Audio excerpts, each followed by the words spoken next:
It's a knockout, a buffoon's Olympics, a common wally games, the sport of jesters, not kings, sports day at the lunatic asylum, and it's here, all represented in the minimal colour schemes and sparse sounds of the glorious ZX Spectrum. You've played Fall Guys on the PC and PlayStation 4. Well, now play its bloody ancient TV star great-granddad. Ladies and gentlemen, it's a knockout. The game of the show that featured one definite paedophile in Stuart Hall and maybe one other, but I'm probably not allowed to say it's Prince Andrew. I wonder if he sweat when he did this.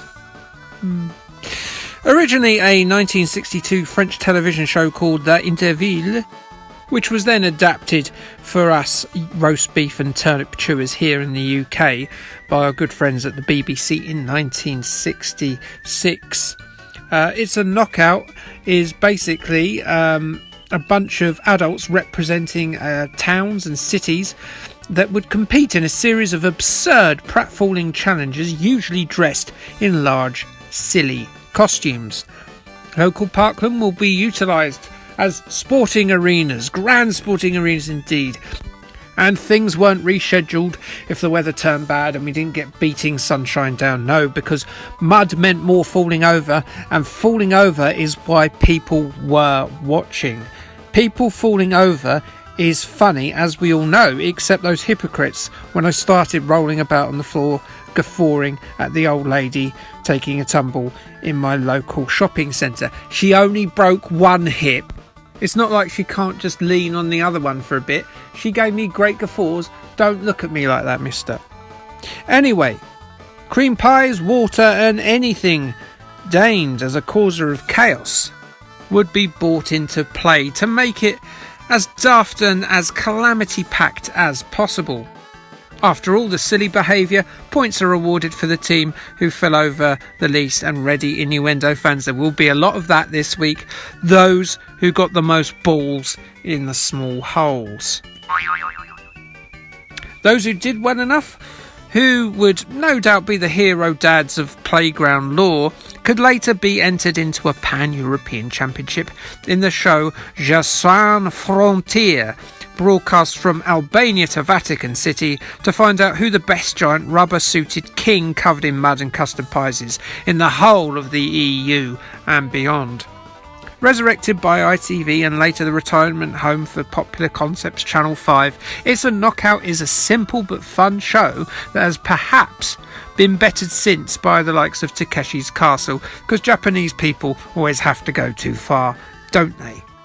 So perhaps It's a Knockout is just a product of its time these days. You know, just like 70s child abuse at the BBC. Hey, Stuart. The Ocean game didn't feel inevitable, but with this series being 52 episodes in, can we really say that now? I mean, Treasure Hunt, EastEnders, Bangers and Mash, Orm and Cheap? They just keep coming, don't they? And yet, regardless, It's a Knockout arrived in 1986 for the three main 8-bit computers. Ocean didn't bother with the provincial town nonsense of the show and instead just placed a slap bang in the international finals. Give me a chance, Ocean. Christ, I need to warm myself up against Dave the Fat Plumber and that really unfit lady from the local pub who's got purple lips.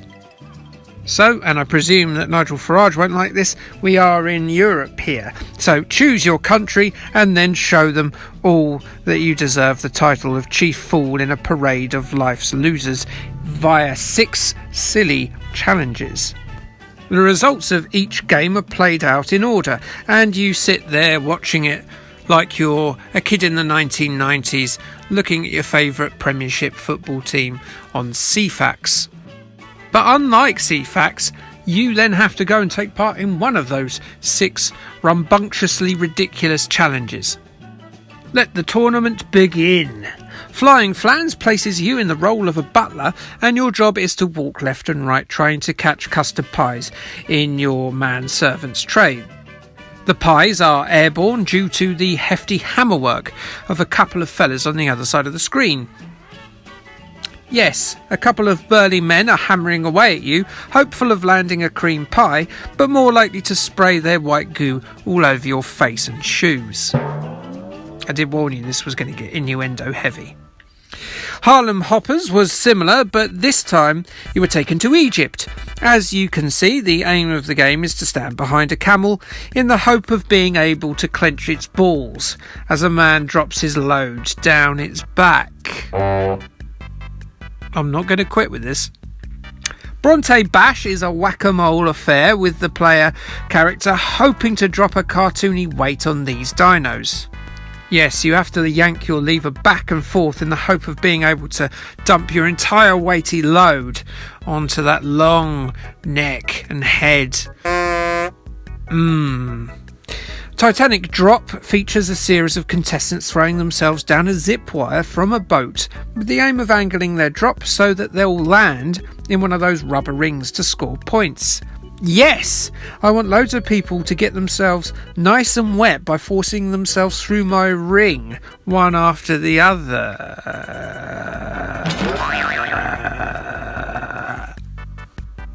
Diet of Worms has you and a pal dressed as avians collecting worms and then putting them in the baskets in the corner of the screen. Yes, there's nothing more I like than watching a couple of birds running around gobbling up a succession of thrashing worms, one after the other, and then emptying their mouths into a trough when they're done. Ooh. Obstacle Race is a Daley Thompson or track and field style game where you must get further than your opponents over water traps and walls.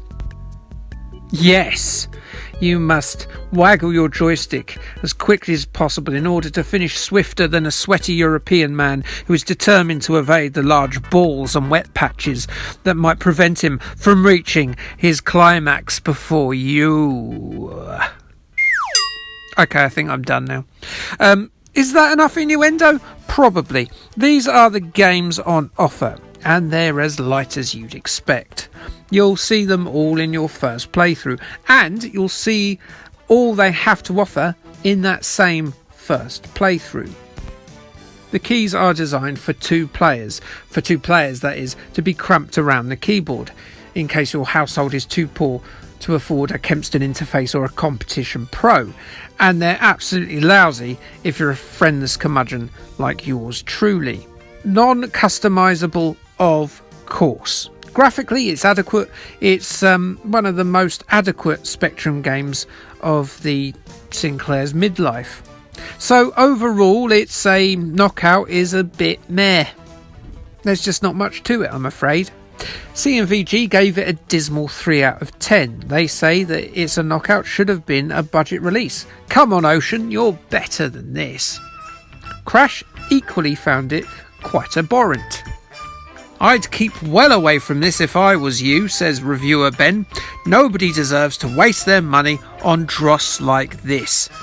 Christ O'Reilly, get off the fence, Ben. A lowly 39% for It's a Knockout from Crash. Sinclair user gave the game a 2 stars out of 5 with these sentiments. 6 games in one. 5 of the games are absolutely dreadful. One of them, Bronte Bash, is not too bad. Therefore, I doubt if the whole thing's worth it. Your Sinclair gave it a 4 out of 10, saying that it suffers mainly from cramming too many games into the computer's memory. Each one has a paltry 8K to be stupid in. This is as much use as a chocolate teapot. I think a chocolate teapot is quite useful, actually, because you can eat it. And, well, that is It's a Knockout. That is the review done. It's on the board. We can move on with our lives. And it's not very good. It's not a knockout. And never mind It's a Knockout. Andrew and Stuart shouldn't have got their cock out. I tried to make that rhyme. It's a bit of a weak ending. I'll give you that. I'm allowed a week ending once in a while. Anyway, okay, thanks, bye.